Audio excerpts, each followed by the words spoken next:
warahmatullahi wabarakatuh.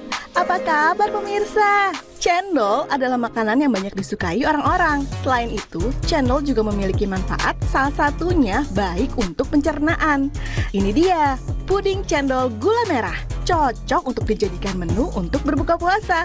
Kalau gitu, langsung aku spill bahan-bahannya ya.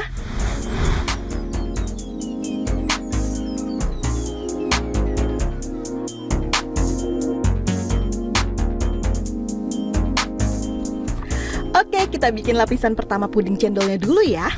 Tuang air dan panaskan.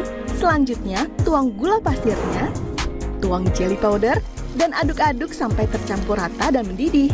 Lalu tuang perasa pandan, aduk-aduk lagi sampai berwarna hijau merata. Dan tuang cairan lapisan pertama yang tadi sudah dimasak di atas cendolnya. Setelah itu, dinginkan dan masukkan ke dalam kulkas selama sekitar 1 jam. Kita lanjut untuk membuat lapisan kedua puding cendolnya. Pertama, tuang air dan panaskan. Setelah panas, tuang gula merah yang sudah dicairkan, lalu tuang santan, dan aduk-aduk sampai tercampur rata. Setelah cendolnya sudah padat, tusuk-tusuk bagian atasnya agar lapisan kedua bisa meresap dan mengikat jalinan cinta kita.